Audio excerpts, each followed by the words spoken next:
It's FerriPhoenix. Welcome to FerriPhoenix, guys. Thank you so much for stopping by. Be sure to leave your thumbs up, comment, and subscribe to my channel. God bless you.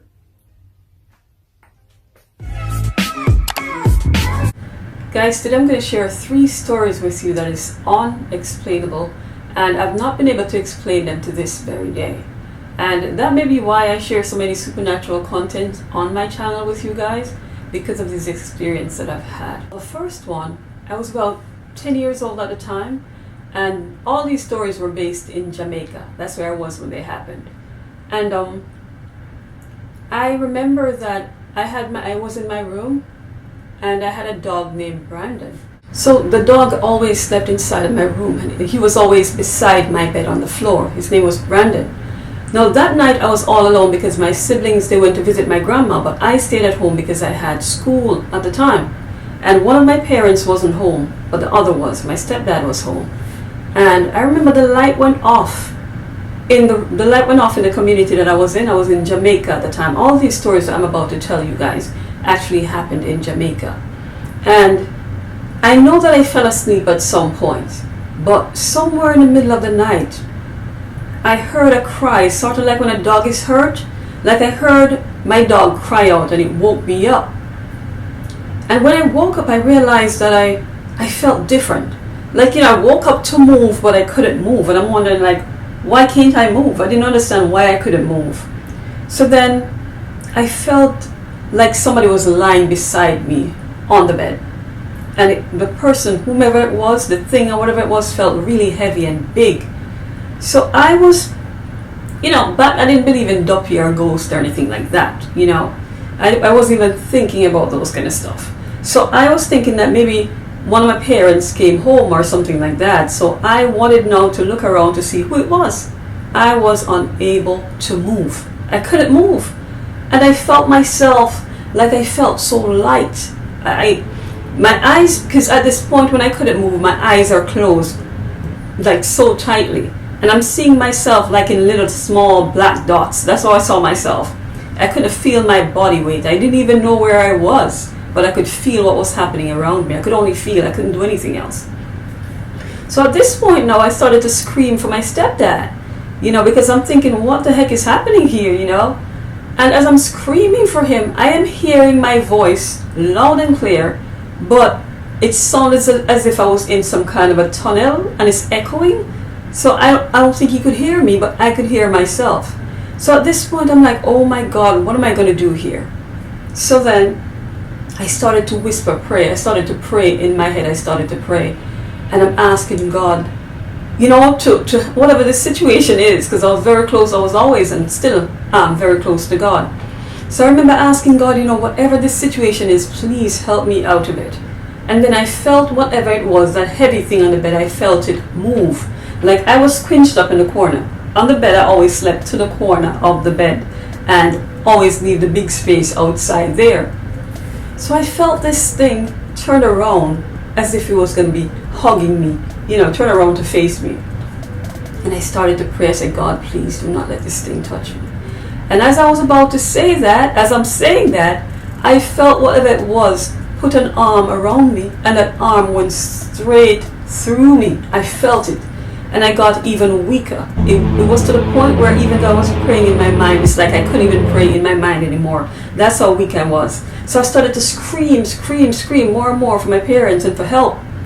And as I'm there screaming on the top of my lungs, I felt when the thing touched me, I could see myself floating in the air. That's how it was, like I was floating in the air and I could see myself in little dots. And I was like, oh my God. So then, as I'm screaming for my stepdad, at one point I hear the door burst open. The door burst open, and I felt like I just saw an explosion. Even though all of this is happening when my eyes are closed, I saw this big explosion. All the black dots just disappeared, and I was just lying there weak because I was praying and calling so much that I was weak and I couldn't move. The whole time I couldn't move. I could only use my mind. It shows the power of the mind. So then my stepdad came in and he was like, what happened? And guys, My parents, they anointed my room and all these things happened, but that was one experience that shook me to my core, because to this day I cannot explain what happened there. And it's just, I don't know. Listen, I don't know if you guys believe in duppy. I don't believe in it, but I know that something is out there that is unexplainable because it happened to me. Alright?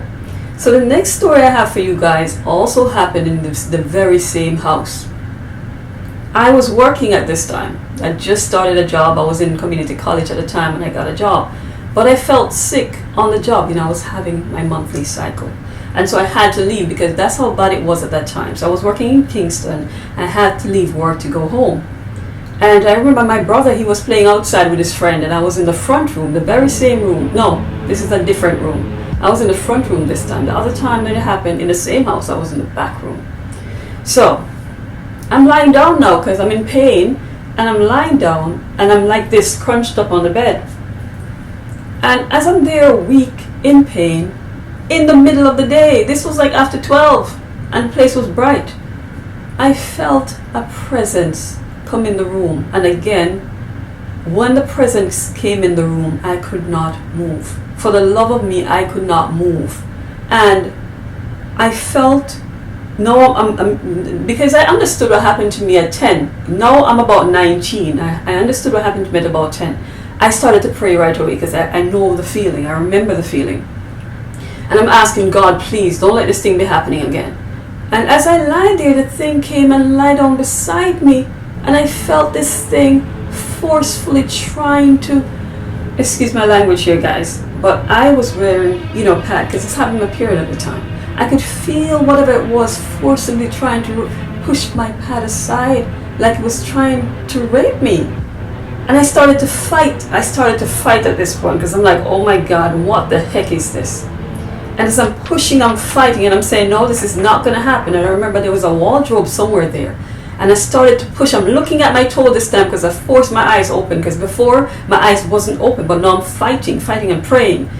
And I started to scream my brother's name.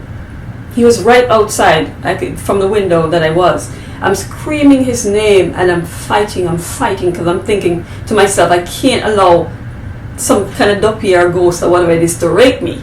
So I'm fighting for my life, and I'm so weak, and I'm screaming my brother's name. And as this thing is there, still forcing itself on me, I felt the door burst open again, and the same thing happened. I felt and saw the dots just explode. This time I heard it too. It exploded as my brother ran in and asked me what happened. Because the thing is, by the time they hear me, I'm talking so loudly that it seems as if I'm calling them urgently.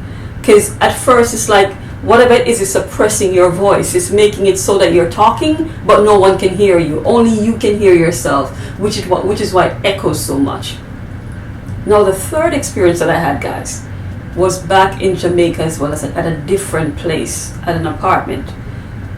I was just chilling, listening to music, and I was lying down on my back like this, and I kind of dozed off. These things tend to happen when you're dozed off or you're weak. And as I saw, like I was coming to a little bit, and I saw like a big dark shadow over me. I'm lying on my back and my head was up. I was listening to music and tired. And as I look up, I saw this huge ape, like a monkey, above me, above my head, and it's there dancing, rocking back and forth, and I can't move, and I'm like, oh my God, I have to be dreaming. I want to introduce you to my book, How a Player Got Played. It is now available on Amazon. You can get yours in soft copy for only $3. How a Player Got Played.